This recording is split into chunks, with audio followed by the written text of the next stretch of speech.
Good morning, everybody. Welcome back to online.Scott selections here for Saturday, December 3rd. For again today's play of the day, quick recap what happened yesterday. Unfortunately, picked up another loss in the NBA with the Pelicans team total over 119.5 at minus 120 on BetMGM. One of the worst runs we've been on in a while, and we keep inventing ways to lose games. The Pelicans scored 68 points in the second half, and they still went under their team total. They scored 49 in the first half against the worst defense in the league, which is embarrassing. However, we still had a decent shot to actually win. We needed 3 points in the final 95 seconds, and the Pelicans scored zero and finished with 117. Big story was the three-point shooting. The Pelicans shot 12 of 42 from three, 28.6%, which is just awful. But the Pelicans still had a shot there, didn't get there. They won the game comfortably, but that didn't matter for us. But it kind of just sums up the run we've been on. And it is what it is. Going to keep moving forward, and hopefully we snap out of it sooner rather than later. We're going to pivot and talk about the UFC, which we have not done in a while, and we're going to be looking at the Thompson and Holland card, looking at the main card, but it's not going to be the main event. We're going to look at one particular fight that I like a lot between Barberena and RDA. And for this matchup, going to take RDA by decision at minus 111 on Fox Bet. Time recording of 1:30 a.m. Eastern Time. Covering why I like RDA to win by decision. First reason, looking at the actual moneyline prices, RDA is a massive favorite as he's currently priced around minus 550 market wide. Some books have it more, some books have it around 500 flat, but the point is RDA is a massive favorite.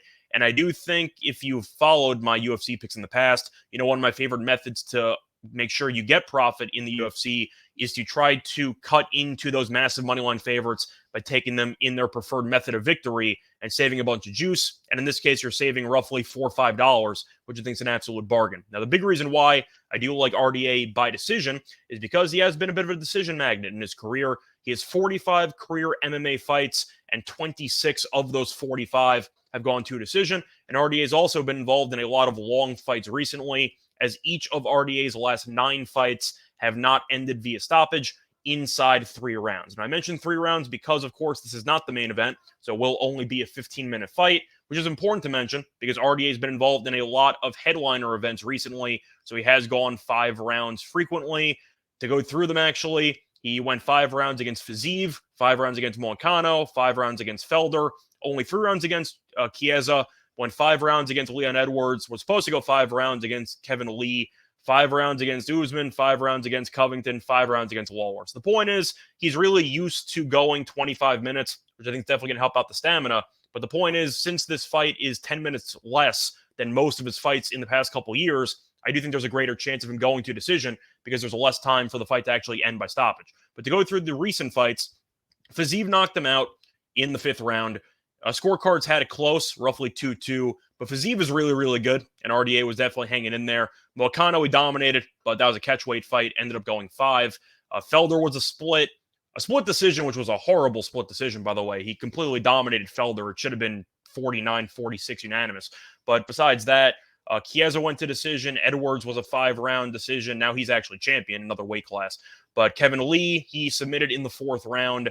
And Usman and Covington, he lost to by decision. So the point is, RDA in the past couple of years has been involved in a lot of long fights. His last fight to actually end inside 3 rounds was against Magny back in September of 2017. So I do think there's a lot of, I'd say, a good probability that this fight ends up going the distance here. And if you go through the betting odds, it's actually expected to go the distance. The current round props have 2.5 at minus 200 on the over, and fight to go the distance is roughly minus 180, minus 182.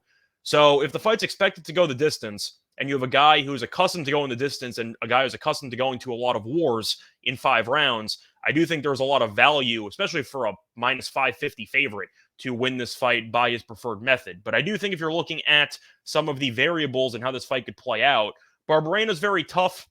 He has not been stopped in each of his last 5 fights. However, the issue is Barberena is really, really bad at wrestling. And I think Dos Anjos is going to be able to exploit that. To go through Barberena's recent fights in the UFC, he has been taken down a lot. And I'm not even trying to, sugarcoat it. If you go through the actual stats, it is pretty embarrassing how often he's been taken down.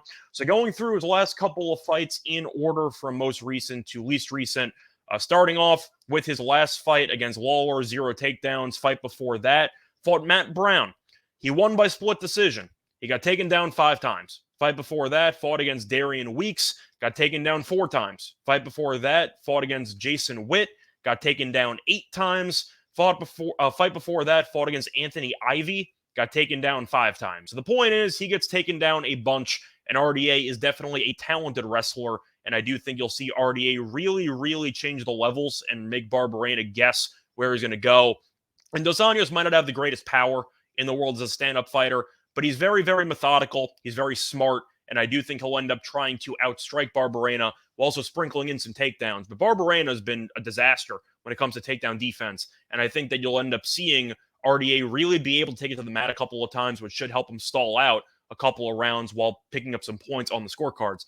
But when one fighter can't wrestle and the other fighter can, and the other fighter is a lot better on the ground, I do think that poses a very solid strategy for Dos Anjos to implement into this overall fight, which should result in him getting the win.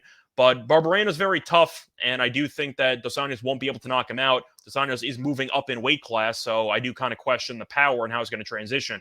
But Barberena is tough. However, he's really only a one-trick pony. He's a knockout specialist, and Dos Anjos is very smart. He has a good chin as well, and I do think you'll end up seeing Dos Anjos really do his best to avoid getting into an absolute slugfest. He'll be smart about it, use some takedowns, and eventually stall for these 15 minutes to win the fight by decision.